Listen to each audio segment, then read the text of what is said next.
안녕하세요. 핑크노트 꼭쌤입니다. 네, 키워드로 보는 공중보건. 아마 오늘이 시험 보기 전 마지막 수업일 것 같아요. 이제 여러분들이 남은 날짜가 얼마 안 돼서 영상을 새로 뭔가를 더 보는 것보다는 계속적인 복습이 더 나을 것 같아서 오늘 영상은 2021년 9월 시험 대비 마지막 영상이 될 것 같습니다. 네. 자, 그러면 공중보건 파트 요걸로 정리를 끝내려고 해요. 총 문제 문항수도 그렇게 많이 잡지 않았어요. 그래서 여러분들 알고 계시는 내용이겠지만 다시 한번 중요한 것들 확인을 좀 해보도록 하겠습니다. 자, 첫 번째 문제입니다. 우리가 법규 관련된 문제에서 물론 다양한 법에 대해서 여러분들이 보시는데 유독 질문이 많은 게 혈액관리법에 대한 게 많이 나오시더라고요. 그래서 아마 가장 법규상에서 마지막에 있다 보니 좀 뭐라 그래야 되나요? 이렇게 좀 기억에 많이 안 남나? 이런 생각이 좀 드는 아이여서 뽑아봤습니다. 자, 혈액관리법에 보시면 헌혈자로부터 포인트는 체혈 실시 전에 해야 되는 검사래요. 아마 여러분들이 혈액검사하면 가장 많이 떠올리시는 게 부적격 혈액에 대한 검사를 가장 많이 떠올리시는 것 같아요. 그래서 부적격 혈액에 해당하는 검사 항목 있죠. 네, 뭐 우리 B형 간염이라던가 C형 간염이라던가 아니면은 매독이라던가 감기능 검사라던가 그런 것들은 다 알고 계시는 것 같아요. 근데 여기서 물어보는 건 이게 아니에요. 이게 아니고 시행규칙 제6조에 보시면 자, 이거 같은 경우에는 부적격 혈액 검사는 이 체열을 하고 나서 검사를 통해서 하는 거고, 지금 우리의 문제는 체열을 실시하기 전에 해야 하는 검사래요. 그러니까 이 사람이 정말 체열을 해도 되는 상태인가? 우리 여러분들 건강진단 요인에서 몸무게라던가 아니면 혈압이라던가 맥박이라던가 이런 거 기억나시나요? 예, 그런 검사 말하는 거예요. 그래서 기본적으로 시행규칙 6조에는 여러 가지 내용이 나와져 있지만 거기에 여러분들 아마 체중 관련된 거 있었던 거 알고 계실 거예요. 그 다음에 체온하고 맥박 그리고 혈압에 대한 거 있었어요. 예를 들어서 체온 같은 경우에는 37.5도가 넘어가면 안 되고 맥박이라던가 혈압 같은 경우에도 특히 혈압은 수축기, 이완기 나누어서 기준을 이야기하고 있죠. 그 다음에 또 있었던 게 여러분들이 이거 말고 빈혈 검사한다라는 거 알고 계시나요? 빈혈 검사하는 항목 중에서 알고 계시는 게 아마 이걸 것 같아요. 우리 헌혈하러 가면은 이렇게 용액에다가 피를 손끝에서 한 방울 이렇게 똑 떨어뜨려 봐요. 그래서 이렇게 가라앉는지 아니면 둥둥 뜨는지 이런 거 보거든요. 네, 그런 것들을 보는 검사가 빈혈 검사예요. 그래서 이게 건강진단 기준으로 여러분들이 알고 계시는 내용이라면 뭐 체중이 남자는 50kg, 여자는 45kg 이상 뭐 이런 거 나왔던 거 있죠. 그것도 당연히 국가고시 나왔었으니까 알고 계셔야 되지만 여기에서는 이 빈혈 검사라고 하는 것도 있구나라는 걸 좀 보셨으면 좋겠어요. 그러니까 C형 간염, B형 간염 이런 거 아니에요. 자, 이 빈혈 검사 항목으로 시행규칙 6조에서는 총 3가지에 대한 검사가 나오고 있어요. 먼저 첫 번째, 좀 잘 써줬으면 좋겠는데. 네. 황산 고리법에 따른 혈액 비중 검사라는 게 있어요.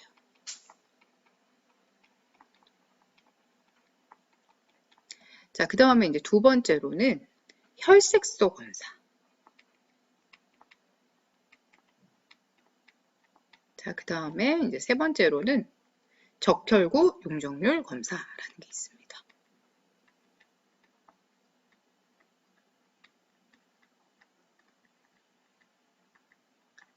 네, 요런 항목들이 있어요. 그래서 체열 실시 전의 검사를 이야기하는 건지 아니면 부적격 혈액에 대한 검사를 이야기하는 건지 요거를 여러분들이 좀 구분을 해주시면 좋을 것 같습니다. 자, 그 다음 문제 2번입니다. 질병을 예방하고 건강을 유지 증진하기 위한 자, 포인트 나왔네요. 1차 예방 활동이라고 되어져 있어요. 자, 여러분들 이제 이거는 다 알고 계시죠? 네, 1차 예방, 그리고 2차 예방, 그리고 3차 예방. 제가 1차 예방 밑에 이렇게 칸을 많이 둔 이유가 아시죠, 여러분? 1차 예방은 정말 많아요. 키워드는 건강한 상태를 더 건강하게 하자라고 하는 건강 증진이 될 건데, 건강 증진을 위한 방법에는 뭐 여러 가지가 있죠. 우리 잘 안 하긴 하지만 운동, 규칙적인 식습관, 그 다음에 당연히 스트레스 관리 이런 거 들어갈 거예요. 스트레스 관리 들어가고 금연 들어가죠. 그리고 우리나라는 그렇게 절주지 금주를 막 이야기하진 않아요. 그죠? 그런데 이런 것만 들어가면 안 된다고 했었죠. 감염병 같은 걸 예방하기 위한 예방 접종도 들어가고 우리 안전사고를 예방하기 위한 것도 중요해요. 그러니까 질병이라고 하는 게 꼭 어떤 세균에 의한 감염 이런 것만 보지 마시고 사고도 질병이에요. 물리적인 거, 화학적인 거 이런 것들에 대한 모든 것들이 다 건강 상태에서 벗어난 거기 때문에 질병에 해당하거든요. 그래서 요즘에 전동 킥보드 같은 거 속도 제한 붙는 거뿐만 아니라 헬멧 착용도 권장하고 있죠. 이런 것도 다 들어간다라고 보시면 돼요. 뭐 안전띠 착용이라던가 보호구 착용 뭐 이런 내용들이 다 들어가게 됩니다. 거기에다 굉장히 중요한 건 보건교육이라고 하는 게 꼭 들어가게 되죠. 보건교육은 건강 증진의 방법입니다. 하나의 수단이에요. 자, 2차 예방으로는 조기 발견 그리고 조기 치료가 들어가야 돼요. 가끔 보시면 조기 발견에만 포인트를 맞추셔서 방법으로 이제 검진에 대한 것만 많이 생각하시더라고요. 근데 그렇지 않죠. 당연히 검진도 중요하지만 여기에 더하기 조기 치료를 위해서는 올바른 투약도 필요하게 될 거고요. 그 다음에 우리 식이요법 필요하게 됩니다. 네, 이런 것들이 들어가는 게 2차 예방이다라고 보시면 되겠고요. 3차 예방 같은 경우에는 아시는 것처럼 재활이라고 하는 프로그램으로 들어가게 되죠. 자, 재활이다라고 하는 거는 그냥 우리 흔하게 많이 알고 있는 걸로는 뭐 물리치료 정도로 들어가도 충분히 아실 것 같아요. 여러분들 지금 딱 느낌이 오셨겠지만 가장 많이 우리 강조하고 있는 건 뭐다? 당연히 1차 예방이에요. 왜냐면 우리 건강한 삶을 사는 게 목표잖아요. 그래서 다양한 부분에서 접근할 수 있는 게 바로 이 부분이니까 여러분들 건강 증진에 관한 것들 1차 예방은 굉장히 폭이 넓다라고 하는 거를 꼭 기억해 주셔야 되겠습니다. 자, 다음 3번입니다. 환자가 불안하고 헛것이 보인다고 한대요. 이때 예측할 수 있는 질환은 자, 이 문제 나왔을 때 되게 많이 당황하시더라고요. 그래서 제가 하나 조금 정리를 좀 했습니다. 잘 보이실지 모르겠어요. 자, 우선 화면을 좀 크게 해서 보여드리고 다시 얘를 좀 작게 만들어서 정리를 다시 해보겠습니다. 자, 정신장애의 종류예요. 지금 보시면 외상 후 스트레스 장애에서부터 불안장애, 해리장애, 조현병, 강박장애, 편집장애까지 이렇게 분류가 되어져 있습니다. 자, 보시면 아시겠지만 이제 외상 후 스트레스 장애가 제일 먼저 나온 이유가 이 아이를 가장 많이 이야기를 하게 돼요. 그래서 외상 후 스트레스 장애는 키워드가 뭐다? 네, 생명을 위협할 정도의 극심한 외상 경험. 이게 이제 키워드예요. 그래서 극심한 외상을 경험하고 나서 발생하는 심리적 반응인데 결론은 교감신경계가 흥분되면서 굉장히 불안해하고 숨도 차고 막 이런 느낌을 느끼게 되는 거죠. 외상 후 스트레스 장애, PTSD라고도 하고요. 그 다음 공황장애로도 많이 알고 계시는 불안장애예요. 근데 이게 병적인 불안으로 인해서 과도한 고통을 느끼거나 현실 적응이 어려움에 겪는 건데요. 호흡곤란으로도 많이 나타나게 되고, 광전공포증으로 나타나게 되고, 하여튼 증상이라고 하는 것들은 굉장히 다양한, 근데 주로 많이 느끼는 게 하지불안증하고 호흡곤란 이런 것들을 많이 느끼는 것 같더라고요. 그래서 이제 불안이라고 하는 장애 있고, 최근에 나왔던 게 해리장애가 나온 적이 있어요. 그러니까 해리장애는 정말 내 안에 내가 너무도 많아 이거거든요. 그래서 정체성 결여 문제로 자신을 다수의 인격으로 경험하는 걸 해리장애다라고 이야기합니다. 그 다음에 지금 우리 문제에서 물어본 거는 조현병이에요. 불안하면서 헛것, 환각이 보이는 거죠. 조현병의 특징이 환각이에요. 그래서 환청, 환시 이런 것들이 보인다라고 하는 게 조현병이거든요. 예전에 이제 정신분열병이다라고 이야기를 했었는데 사고나 감정, 지각, 행동 이런 데 여러 가지 이상을 일으키는 정신질환이다라고 해서 주 키워드는 환각이라고 하는 부분. 환청일 수도 있고 환시일 수도 있고 환촉일 수도 있고 망상일 수도 있고 이런 아이들이 나타나면 조현병이다라고 합니다. 자, 강박장애라고 하는 아이도 있어요. 본인 의지와는 무관하게 어떤 생각이 계속 떠올라서 불안해지고 그 불안을 없애기 위해서 행동을 반복하는 건데 계속 손을 닦는다라던가 아니면 문이 잠겼는지 계속 확인한다라던가 이런 것들이 우리 보통 현우 강박증이 있냐? 라고 많이 이야기하잖아요. 네, 강박장애이고요. 그 다음 편집장애라는 것도 있어요. 편집장애는 한 가지 사고에 계속 그 망상에 대해서 계속 집착하는 걸 우리가 편집장애라고 하는데 보통 피해망상 이런 것들 저 사람이 나를 공격할 수도 있어 막 이렇게 생각하는 게 망상인데요. 중요한 거는 이게 굉장히 구체적이에요. 그러니까 예를 들어 조현병의 망상 같은 경우에는 좀 약간 뜬금없고 비현실적인데 편집장애의 망상 같은 경우에는 좀 앞뒤가 맞는 좀 그런 느낌이 드는 망상. 거기에다가 조현병과 편집장애의 가장 큰 차이는 환각이 있냐 없냐예요. 조현병은 환각이 있다라고 이야기를 하고 있고 편집장애는 따로 환각은 경험하지 않는다라고 이야기를 합니다. 우리가 이런 정신장애를 아주 자세하게 공부하기는 조금 어려워요. 그죠? 그래서 지금 지역사회 간호 이런 데 이제 간단하게 나와져 있기는 하는데 어쨌든 간단하게나마 여러분들이 어떤 종류가 있는지를 좀 보셨으면 해서 이렇게 자료를 조금 올려놨습니다. 네, 4번 문제입니다. 노인장기 요양 등급 판정을 위한 신청기관은? 이라고 물어보셨어요. 물어보셨어요? 질문했어요. 네, 이 부분에서 이제 가장 많이 궁금하신 게 신청기관하고 판정기관이 똑같은가요? 요거를 이제 많이 물어보시더라고요. 같습니다. 네. 건강보험공단에다가 여러분들이 신청을 하시는 거예요. 그래서 건강보험공단에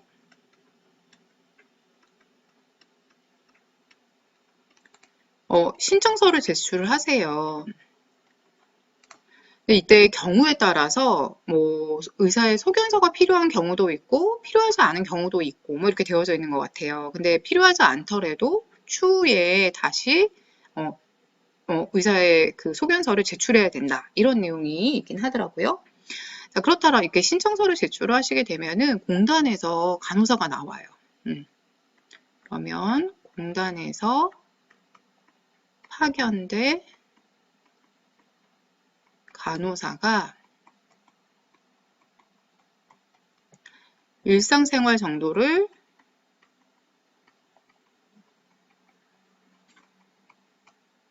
조사할 거예요.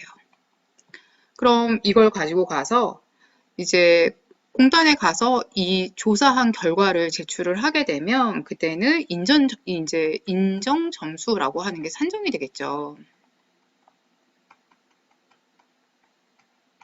그러면 이제 여기에서 이제 만약에 의사 소견서를 제출해라 라고 하면 소견서를 여기서 같이 제출하셔도 되고 아니면 여기서 제출해라 라고 하면 제출하셔도 되고 그래서 결론적으로는 점수가 이제 몇 등급에 해당합니다 라고 하는 등급 판정이 나오게 돼요. 그러면 거기에 대해서 당신은 뭐 1등급에서 우리 인지지원 등급 중에서 어디입니다 라고 하는 거를 이제 대상자에게 통보하게 되어져 있죠.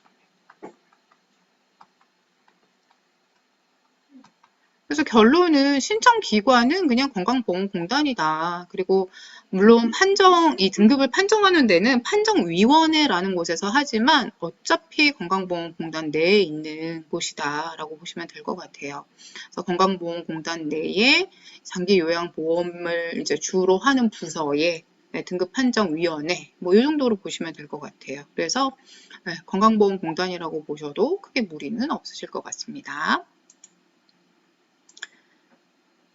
자, 그 다음 의료 폐기물 중에서 손상성 폐기물에 속하는 걸 찾아라 라고 했어요. 손상성 폐기물에 속하는 거.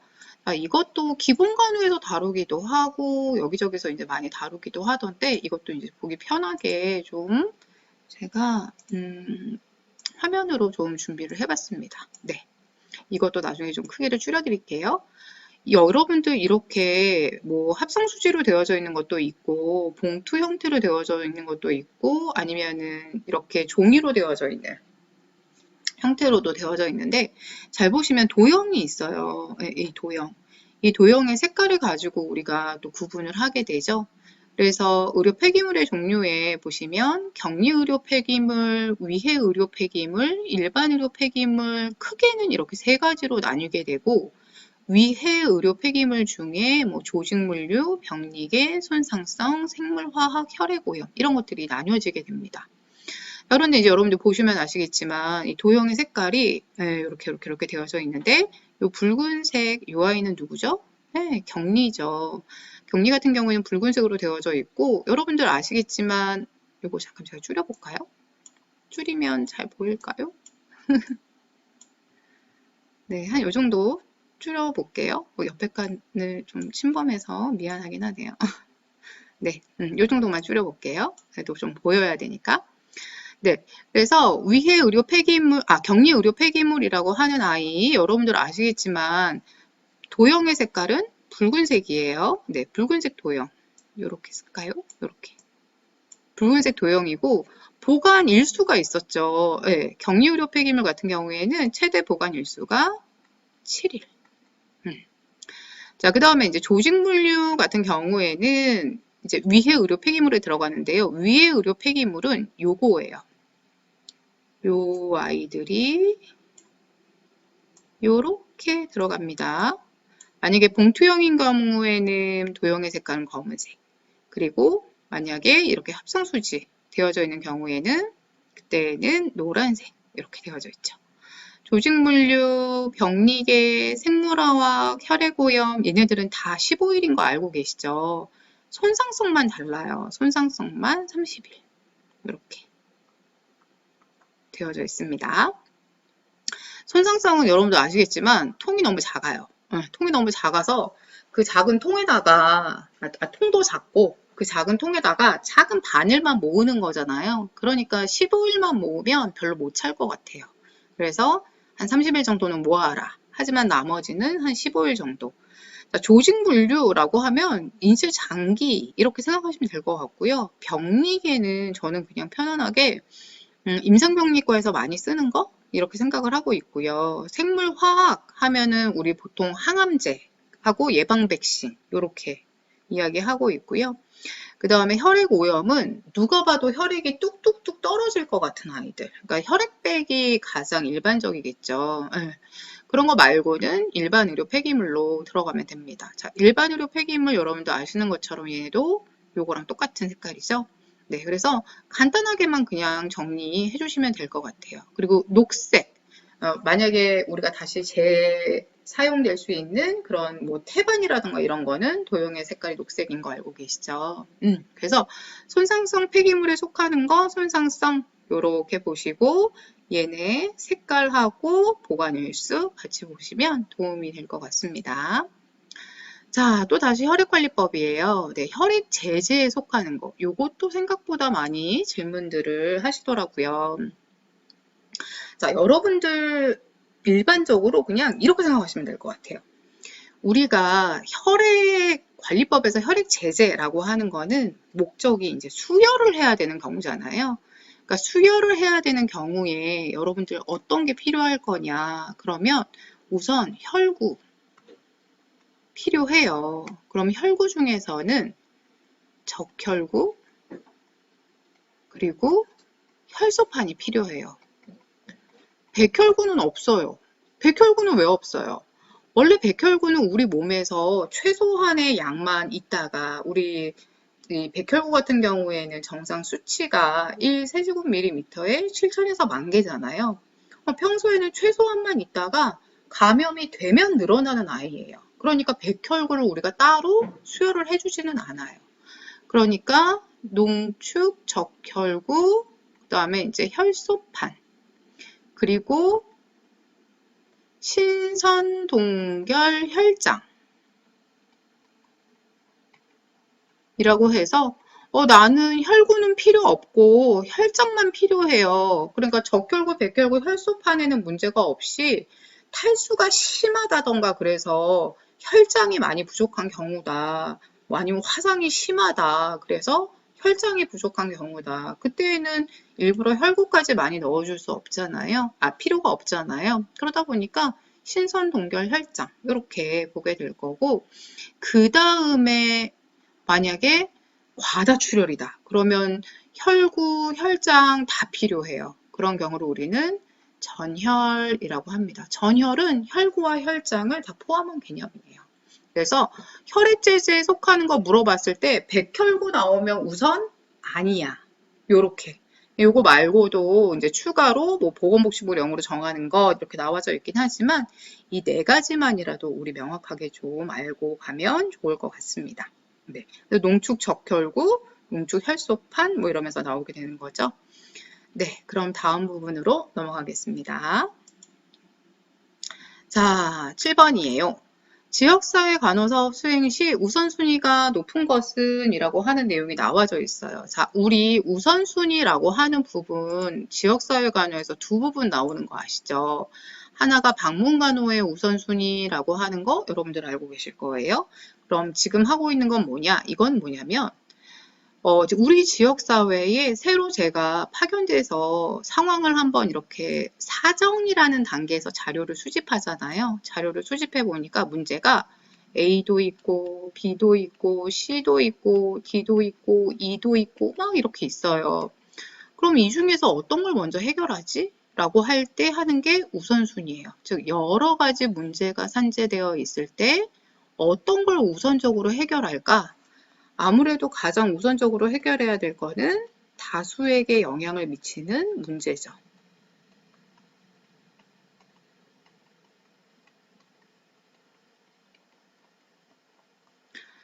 지금 그래서 우리 보건소에서 대부분 뭐 하고 있어요? 코로나 하고 있죠. 네. 코로나 검사하고 코로나 역학조사하고 방역체계 수립하고 코로나에 매달려 있잖아요. 그죠? 다수에게 영향을 미치는 문제가 1순위이고요. 그 다음은 얘네가 그 다음 순위, 그 다음 순위, 그 다음 순위예요 라는 개념보다는 이게 만약에 없다라고 하면 영아 사망률, 지역사회의 보건 수준을 보여주는 영아 사망률 중요하고요. 그 다음에는 모성과 관련된 문제, 뭐 사망률이라든지 이런 문제, 그리고 그 외에는 뭐 다양한 질병에 대한 것들이 들어갈 수가 있겠죠. 성병이라던가 이런 것들. 근데 여러분들이 꼭 잊지 마셔야 하는 게 하나가 있어요. 이거 빼놓지 마세요. 지역사회 개발과 관련된 문제.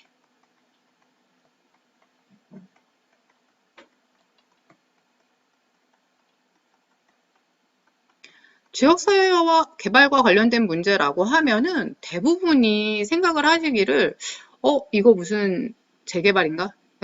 이런 느낌으로, 재개발인가? 이런 느낌으로 보시는데 아니에요. 예를 들어서 도시랜다. 하천 정비 사업 같은 거 있잖아요. 그런 거 생각하시면 돼요.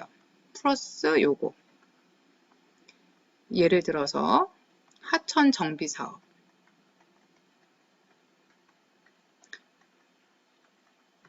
도로 정비 사업 이런 것들.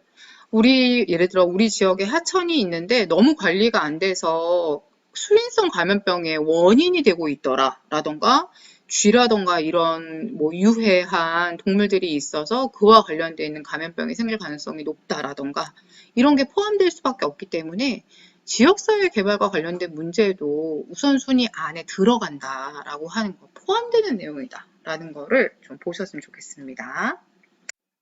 근데 이제 마지막 문제, 월경주기 피임법입니다. 요즘에 많이 안 써요. 왜 많이 안 쓰냐면 여러분도 아시겠지만 다양한 피임 도구들이 좋은 게 워낙 많고 그리고 이 월경주기 피임법은 단점이 피임의 효과가 높지 않다라고 하는 게 있어서 잘 안 쓰는 편이긴 하거든요. 근데 또 많은 분들이 혹시나 계산하는 문제가 나올까 봐 걱정하시더라고요.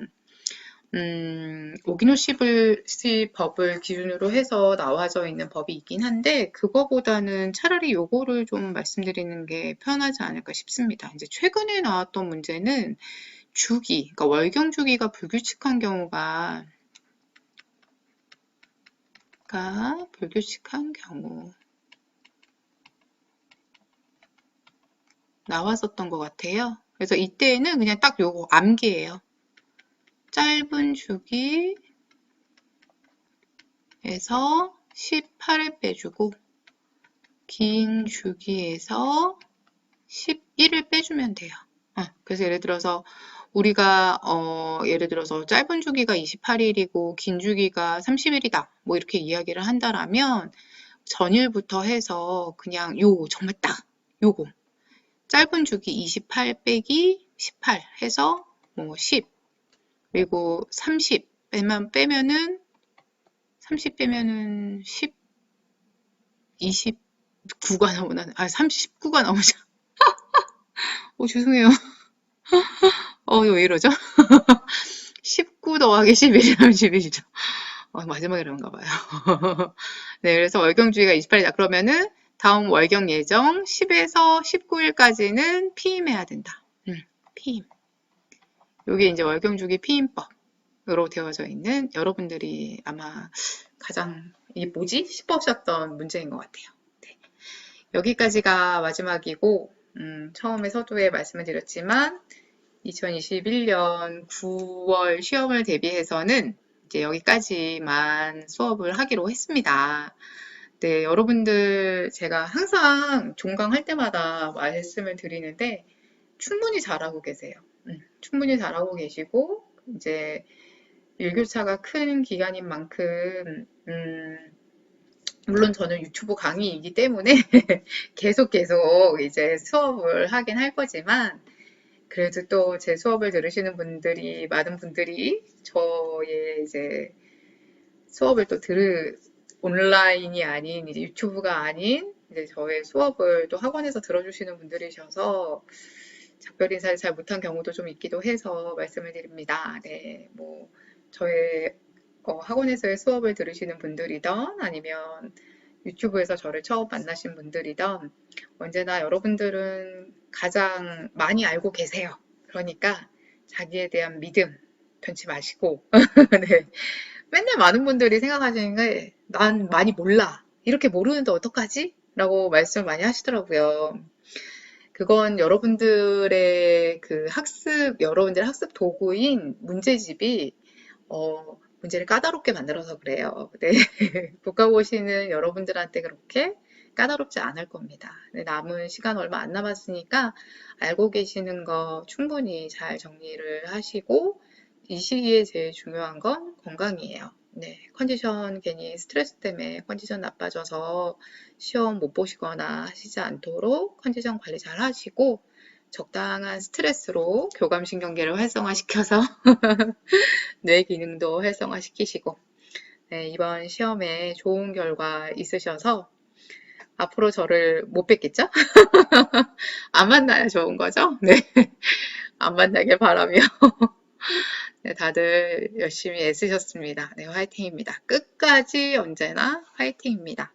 네, 그동안 수업 들어주셔서 감사하고 그리고 내년 봄에 시험이실 분들은 네, 저와 함께 계속 쭉쭉 아마 제가 이번 주에는 더 이상 영상을 올리진 않을 것 같아요. 이번 주뿐만 아니라 다음 주 추석 때까지는 아마 영상을 못 올릴 것 같습니다. 그래서 국가고시 끝나고 나서 문제 경향이랑 이런 거 좀 참고해서 더 보충할 거 있으면 보충해서 더 좋은 강의로 돌아오겠습니다. 네, 여러분들, 네, 그동안 수고 많으셨습니다. 좋은 결과 있으시길 바랍니다. 네, 감사합니다.